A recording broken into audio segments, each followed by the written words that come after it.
Hello बच्चों, class 10th board booster model series 2.0 में आपका स्वागत है। मेरा नाम निखिल चौहान। आप दिख रहे हो अध्ययन 2.0। देखिए, हमने आपको जो पहले वाले एमसीक्यू कराए थे उसे आपको देख के अच्छा लगा। तो देखिए, हमारा आपका लक्ष्य क्या है? बोर्ड में टॉप कराना हमारा लक्ष्य है आपके लिए। और इसके पीछे आपका और हमारा दोनों लोगों का मेहनत होना बहुत ही ज़्यादा ज़रूरी है। तो आप अगर हमारे साथ जुड़े रहेंगे तो आप अच्छा से अच्छा स्कोर कर पाएंगे। जैसे कि मैंने अपने पहले वीडियो में जो इससे पहले वाला मोस्ट इम्पॉर्टेंट ऐसे आया था गद्य का, जिसके अंदर मैंने कहा कि आप जयशंकर प्रसाद जी का याद कर लीजिएगा जीवन परिचय, और जो पद है उसके अंदर क्या याद कर लेंगे, जयशंकर प्रसाद और सूरदास। क्या?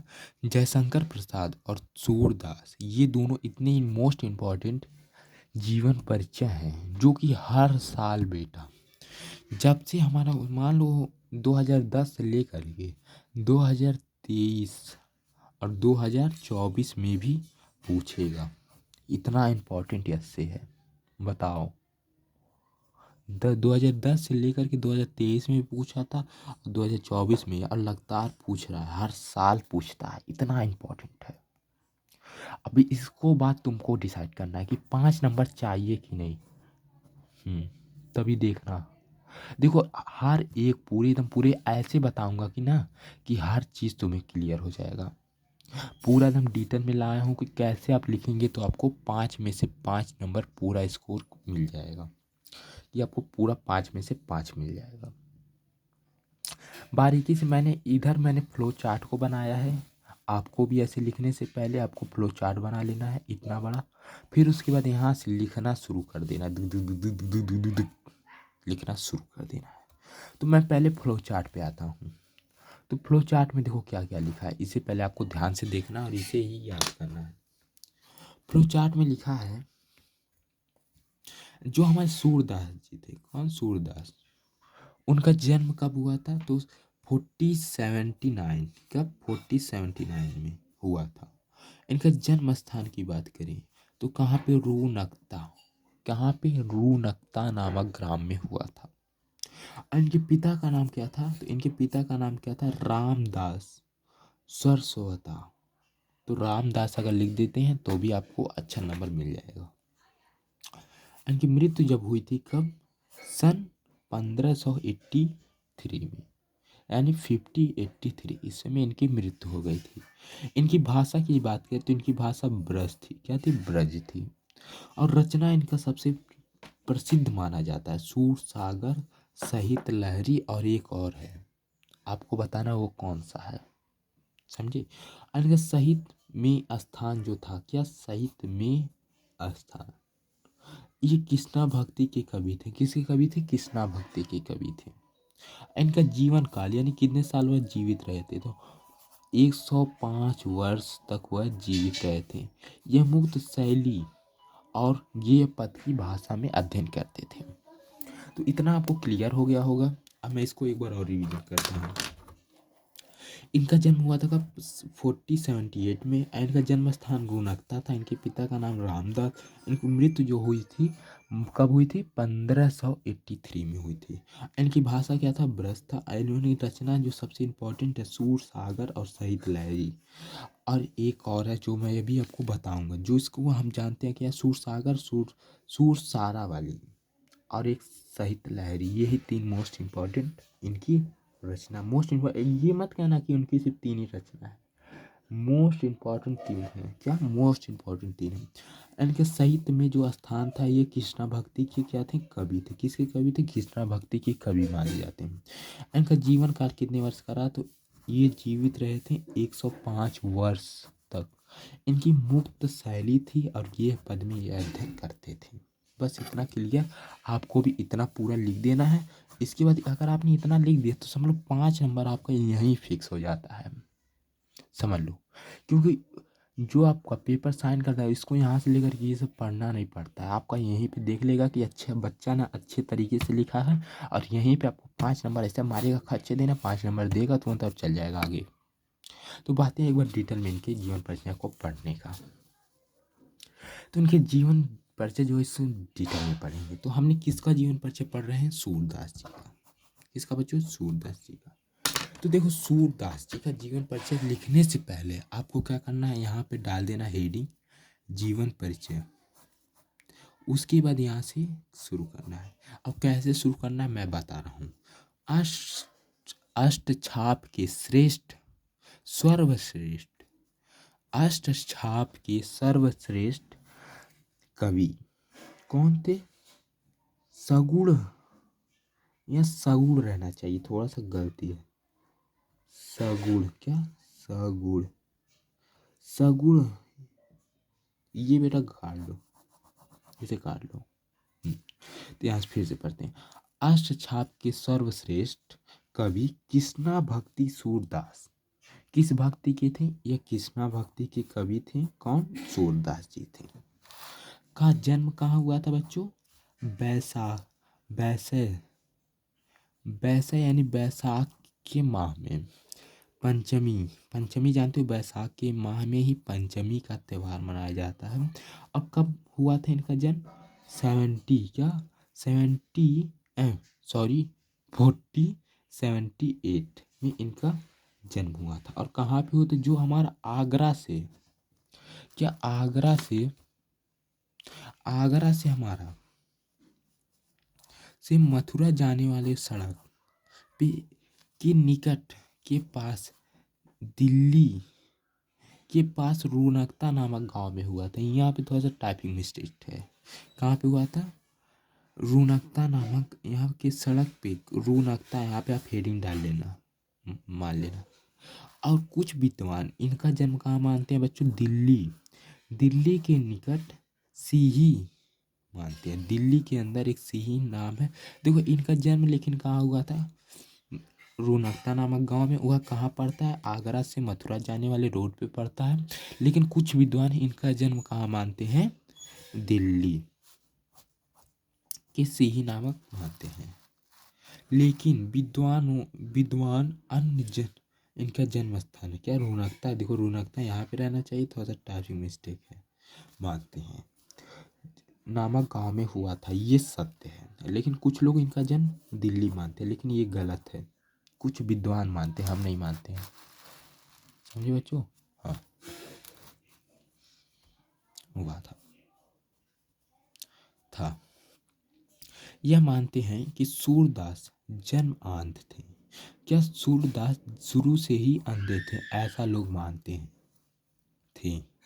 और यह नहीं, इस संबंध में अनेक मतभेद हैं। और बहुत सारे मतभेद है। कोई कहता है कि अंधे हैं, कोई कहता है अंधे नहीं हैं। इसी में मतभेद है। इनका मतभेद वाला है जीवन, मतभेद है। ये बचपन से ही विरक्त थे। देखो कुछ लोगों ने मान लिया कि ये जंक्शन से गया थे, अंधे थे। आपको भी ऐसे ही लिखना है, विरक्त थे, हो गए थे। क्या हो गए थे? विरक्त हो गए थे। और गऊ घाट में रहकर, वहीं पे रहकर इन्होंने वियना के पद गाया करते थे। किसका पद? वियना के पद गाया करते थे। एक बार वल्लभाचार्य, अब वल्लभाचार्य एक बहुत ही मोस्ट इम्पोर्टेंट शिष्य थे। गऊ घाट पे आकर के रुकते हैं। तो सूरदास ने उन्हें स्वर चित्र का एक पद गा करके सुनाया। तो वल्लभाचार्य ने उनको कृष्णा की लील का गान करने का सुझाव दिया। क्या करने का सुझाव दिया? कि आप कृष्णा भक्ति के कवि बन जाइए और कृष्णा जी का गीत गाइए, सुझाव दिया। तो ये वल्लभाचार्य के शिष्य बन गए। और जो सूरदास थे ये किसके शिष्य बन गए? तो वल्लभाचार्य जी के शिष्य बन गए। समझिए, उस शिष्य बन गए। अब कृष्णा की लील का गान करने लगे, और कृष्णा जी की लील का गान करने लगे। अब वल्लभाचार्य इनको गोवर्धन पर बना। क्या एक वल्लभाचार्य ने क्या किया? इनको, जो हमारे सूरदास जी थे, गोवर्धन पे बने श्रीनाथ जी का मंदिर कहाँ बना था? गोवर्धन पे बना श्रीनाथ जी का मंदिर में कीर्तन करने के लिए रख लिया। किसने रखा? तो वल्लभाचार्य जी ने रखा। देखिए, एक बार जब आप 2 से 3 बार पढ़ेंगे तो ही आपको ये आसानी से याद होगा। समझे बच्चों? तो 2 से 3 बार याद कर लेना तो उसके बाद याद हो जाएगा। तो हमारे जो वल्लभाचार्य थे उन्होंने गोवर्धन पे बने श्रीनाथ मंदिर में किसको रखा था? सूरदास जी को। क्या करने के लिए? जो यहाँ पे कीर्तन होता था का गान करने के लिए रख लिया। और वल्लभाचार्य के पुत्र, अब वल्लभाचार्य, उनके जो पित्र का नाम भी याद कर लेना। क्या नाम था? विठल लाल ने अष्टछाप का नाम, अष्टछाप कवियों में से, क्या अष्टछाप कवियों में से सूरदास सहित अष्टछाप की गणना की, जिसके अंदर सूरदास सहित 8, कितने? 8 कृष्णा भक्ति के कवियों का संगठन था। यानी वल्लभाचार्य थे, उनके पुत्र कौन थे? विठलनाथ। अब विठलनाथ ने क्या किया? 8 कवियों का एक संगठन बनाया जिसे अष्टछाप माना जाता है, जिसके अंदर मोस्ट इम्पोर्टेंट कौन थे? सूरदास जी को माना जाता है। तो इसके अंदर पूरे 8 कवि थे, लेकिन सूरदास सबसे इम्पोर्टेंट है। समझे? उसके बाद आगे बढ़ो। किया और इनकी मृत्यु गोवर्धन के पास पसौली ग्राम, कहाँ पे? पसौली ग्राम में सन 1583 इसमें लगभग हो गई थी। एकदम करेक्ट डेट नहीं है, जाने बेटा, हो गई थी।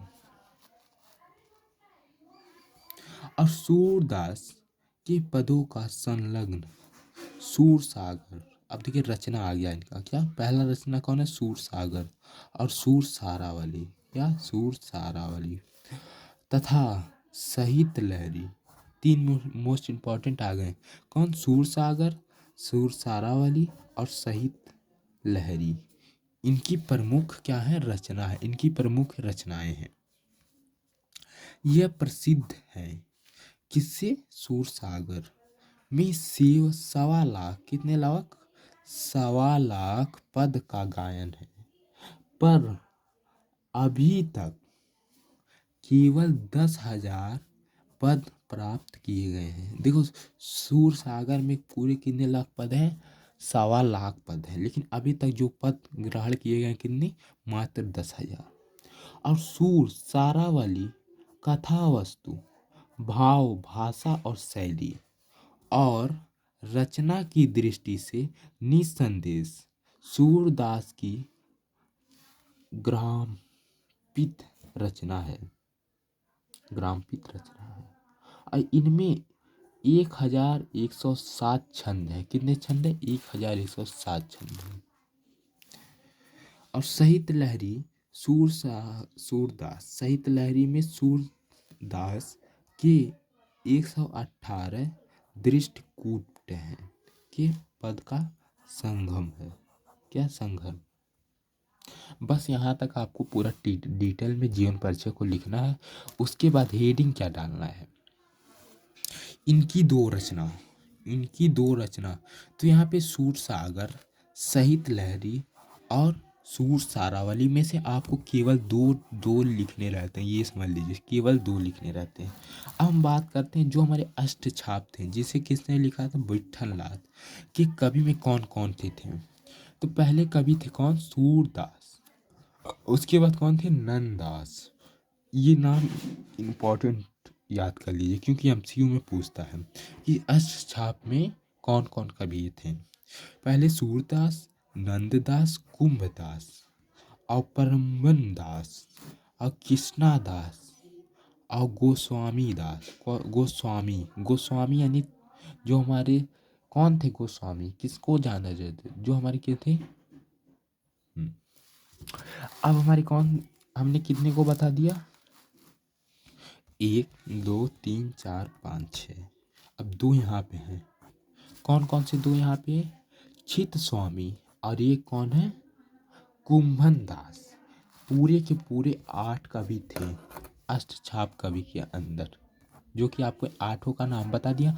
आशा करता हूँ ये जीवन परिचय आपको आसानी से याद हो गया होगा। देखिए जीवन परिचय इनका थोड़ा सा कठिन है, तो इसे कम से कम 1 से 2 बार पढ़ पढ़ लें तो आपको आसानी से याद हो जाएगा। मिलते हैं नए वीडियो में। थैंक यू सो मच बच्चों। क्लास 10th की तैयारी आप अच्छे से करिए, क्योंकि आप तभी अच्छे से टॉप कर सकते हैं। मिलते हैं नए वीडियो में। Best of luck.